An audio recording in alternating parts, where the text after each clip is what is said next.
Bonjour, et c'est avec joie qu'on se retrouve pour partager sur les textes du 26e dimanche ordinaire. Le moins qu'on puisse dire, c'est que les textes de la parole de Dieu proposés pour ce 26e dimanche ordinaire ne sont pas un message doucereux. Pour une fois, la liturgie n'a pas édulcoré la rudesse de l'enseignement de Jésus dans l'Évangile ou celui de Jacques dans la deuxième lecture. Mais avant de nous laisser bousculer par ces fortes paroles, un premier message se répercute de la première lecture à l'Évangile. Il se résume bien dans ce verset mis dans la bouche de Moïse. Ah, si le Seigneur pouvait faire de tout son peuple un peuple de prophètes, si le Seigneur pouvait mettre son esprit sur eux. En écho à ce rêve éveillé de Moïse, Jésus, dans l'Évangile, rabroue gentiment Jean qui voudrait empêcher ceux qui ne sont pas de leur groupe de chasser les démons. Suit alors un ensemble de conseils à ne pas prendre au pied de la lettre. Si, pour éviter de scandaliser les petits qui mettent leur foi en Jésus, celui-ci invite à se mutiler plutôt que de risquer la mort éternelle, il s'agit bien d'une image à valeur spirituelle. Enfin, la lettre de Jacques étrille les riches à la manière de prophètes comme Amos. Mais n'est-on pas toujours le riche de quelqu'un? Entrons donc dans l'écoute de cette parole et acceptons de nous laisser secouer. Et nous commençons donc par la première lecture. Elle est tirée d'un récit du livre des Nombres. Celui-ci est le quatrième livre de nos Bibles et il fait partie des livres de la loi, la Torah du peuple juif. Nous l'appelons livre des Nombres parce que, à plusieurs reprises, Moïse est invité à dénombrer le peuple juif qui marche dans le désert. Mais la Torah l'appelle dans le désert, justement. En effet, ce livre qui entremêle des récits et des textes législatifs ou encore liturgiques a pour cadre le long voyage du peuple de Dieu dans le désert. L'extrait lu ce dimanche se trouve dans un chapitre qui raconte les protestations des Hébreux contre Dieu. Et Moïse lui-même se plaint auprès du Seigneur car il est dépassé par ce peuple affamé et trop nombreux, 600 000 hommes à pied. Dieu lui demande de s'adjoindre 70 anciens qui seront prophètes comme lui pour l'aider dans sa tâche. Mais voilà que deux hommes osent prophétiser sans avoir reçu l'ordre. Ce récit se trouve donc au chapitre 11 du livre des Nombres, les versets 28 à 29. En ces jours-là, le Seigneur descendit dans la nuée pour parler avec Moïse. Il prit une part de l'esprit qui reposait sur celui-ci et le mit sur les 70 anciens. Dès que l'esprit reposa sur eux, ils se mirent à prophétiser, mais cela ne dura pas. Or deux hommes étaient restés dans le camp. L'un s'appelait Eldad et l'autre Médad. L'esprit reposa sur eux. Eux aussi avaient été choisis, mais ils ne s'étaient pas rendus à la tente, et c'est dans le camp qu'ils se mirent à prophétiser. Un jeune homme courut annoncer à Moïse, Eldad et Médad prophétisent dans le camp. Josué, fils de Nun, auxiliaire de Moïse depuis sa jeunesse, prit la parole. Moïse, mon maître, arrête-les. Mais Moïse lui dit, serais-tu jaloux pour moi? Ah, si le Seigneur pouvait faire de tout son peuple un peuple de prophètes, si le Seigneur pouvait mettre son esprit sur eux. La nuée, c'est dans la Bible le signe de la présence du Seigneur auprès de son peuple. Dans le désert, Dieu voyage avec son peuple. Il séjourne dans la tente de la rencontre où Moïse le rejoint chaque fois qu'il y est convoqué. Dans ce chapitre 11, Moïse se plaint amèrement d'avoir été appelé à conduire ce peuple trop nombreux qui n'arrête pas de geindre. Le Seigneur lui donne donc l'ordre de rassembler 70 anciens, et ils reçoivent une part de l'Esprit du Seigneur pour seconder Moïse dans cette tâche trop lourde. Mais voilà qu'Eldad et Médad n'étaient pas avec les autres, et ils ont quand même reçu l'esprit de prophétie. Josué, qui va bientôt prendre le relais de Moïse pour entrer en terre promise, veut y mettre bon ordre et les en empêcher. La réflexion de Moïse est belle, car il rêve que tous reçoivent l'Esprit de Dieu pour devenir prophètes. N'est-ce pas ce qui se réalise, ou devrait se réaliser, dans le peuple nouveau qu'est l'Église? La nuée de l'Ancien Testament préfigure l'Esprit Saint reçu par Jésus au moment de son baptême. Au jour de la Pentecôte, tous ceux qui sont dans la maison reçoivent l'Esprit Saint, à la fois feu et vent sur chacun d'eux. L'onction d'huile parfumée, le Saint-Crème que reçoivent ceux qui sont baptisés et les confirmés, c'est le signe que l'Esprit de Dieu pénètre au plus profond de la personne qui devient ainsi temple de l'Esprit.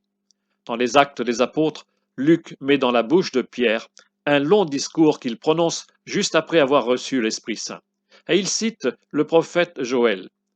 Il arrivera dans les derniers jours, dit Dieu, que je répandrai mon esprit sur toute créature.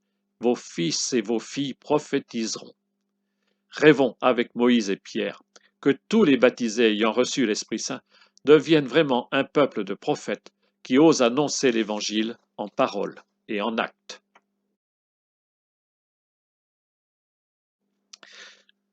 Intéressons-nous maintenant à la deuxième lecture. Depuis plusieurs semaines, nous lisons des extraits de la lettre de Jacques. Cette lecture suivie s'arrête ce dimanche. Dès dimanche prochain, nous commencerons la lettre aux Hébreux. Mais quel message pour terminer! En gros, si on résumait, on retrouve, dit autrement, une parole de Jésus dans l'évangile de Luc. Quel malheur pour vous les riches! C'est dans Luc chapitre 6, verset 24. Et la malédiction n'est pas à prendre à la légère. Elle nous interroge tous en vérité sur le partage de toutes nos formes de richesse et pas seulement matérielles. Nous voilà donc dans le dernier chapitre de la lettre de Saint Jacques, le chapitre 5, les versets 1 à 6. Vous autres, maintenant, les riches, pleurez, lamentez-vous sur les malheurs qui vous attendent. Vos richesses sont pourries, vos vêtements sont mangés des mites, votre or et votre argent sont rouillés. Cette rouille sera un témoignage contre vous, elle dévorera votre chair comme un feu. Vous avez amassé des richesses alors que nous sommes dans les derniers jours. Le salaire dont vous avez frustré les ouvriers qui ont moissonné vos champs, le voici qui crie, et les clameurs des moissonneurs sont parvenues aux oreilles du Seigneur de l'univers. Vous avez mené sur terre une vie de luxe et de délices, et vous vous êtes rassasiés au jour du massacre. Vous avez condamné le juste et vous l'avez tué, sans qu'il vous oppose de résistance. Les siècles passent, les problèmes demeurent. Quelle actualité pour ces paroles fortes de l'apôtre, en ces années où un tout petit nombre tire un profit exorbitant, quand tant de nos frères humains n'ont pas de quoi vivre. Même la pandémie qui a provoqué tant de malheurs dans les familles partout dans le monde a permis à quelques-uns de s'enrichir au-delà du raisonnable. Vos richesses sont pourries. Mais nous nous sentons bien démunis en dénonçant le mal et les injustices pour savoir quoi en faire. Et on est toujours le riche de quelqu'un. Cela repose sans cesse la question de la solidarité avec les plus pauvres chez nous et ailleurs dans le monde. On propose ces temps-ci aux plus anciens ou aux personnes fragiles de recevoir une troisième dose de vaccin. C'est indispensable pour maintenir l'immunité et nous protéger mutuellement. Mais pendant ce temps, les pays les plus pauvres n'ont pas de vaccin. Et si on réfléchissait pour être sur ce point difficile, un peu plus solidaire?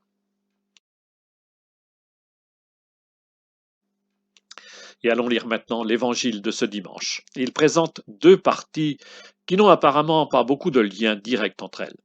La première, les versets 38 à 41, raconte la réaction de Jean et celle de Jésus lorsque les disciples remarquent que des gens qui ne font pas partie de leur groupe osent chasser les démons.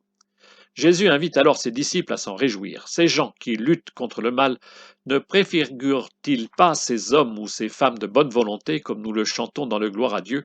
Sans être des chrétiens modèles à nos yeux, ne pratiquent-ils pas une vraie charité en actes?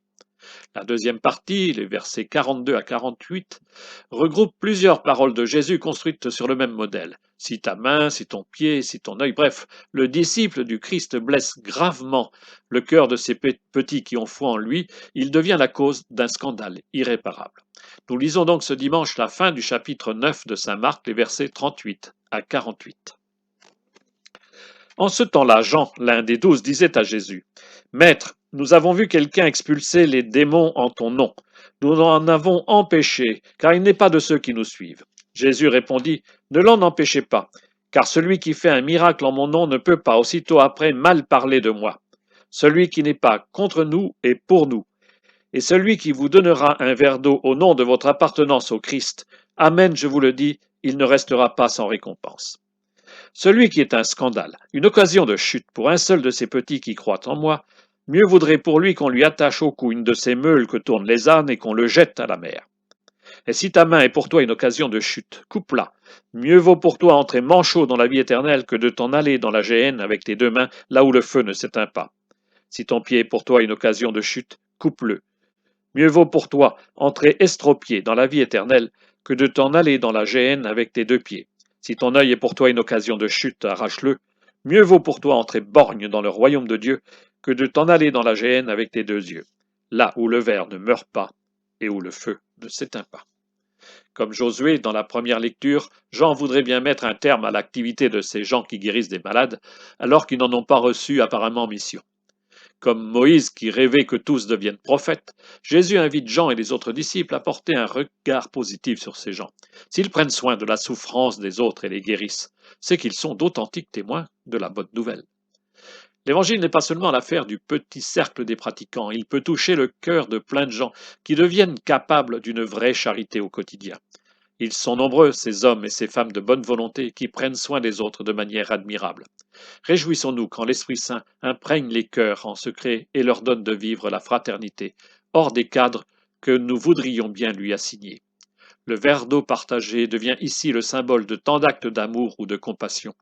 Et si nous peinons à en rendre grâce, Dieu, lui, saura bien les reconnaître.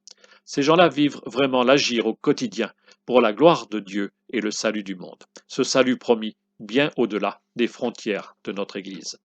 La seconde partie des paroles de Jésus pourrait bien s'adresser d'abord à ceux qui sont chargés de guider les autres ou s'en donnent la mission. À l'origine, le scandale, c'est le caillou sur la route qui vous fait tomber. Où est le scandale aujourd'hui qui est occasion de chute? Est source de scandale celui qui abuse de son autorité au nom de Dieu et pervertit le message de la bonne nouvelle à son profit. Sont scandaleux en ce siècle les actes odieux de pédophilie, les abus, le plus souvent de nature sexuelle, commis par des responsables de communautés religieuses sur ceux qui leur faisaient confiance. Mais chacun de nous ne peut-il pas s'interroger et regarder sa vie en se demandant: ne suis-je pas occasion de chute pour mon frère ou ma sœur, chaque fois que je fais du mal aux autres en étant persuadé de leur faire du bien? Mon œil, c'est mon regard qui juge les autres et condamne. Ma main, c'est le signe de l'amitié, faussement partagée, de la paix donnée alors que le cœur est plein de rancœur. Mon pied, c'est le chemin fait avec des compagnons de route sans amour, car il est plutôt le croche-pied de l'hypocrisie. Le conseil de Jésus n'est pas à prendre au pied de la lettre. Il ne s'agit pas de mutiler son corps, mais son cœur. La vraie circoncision est spirituelle.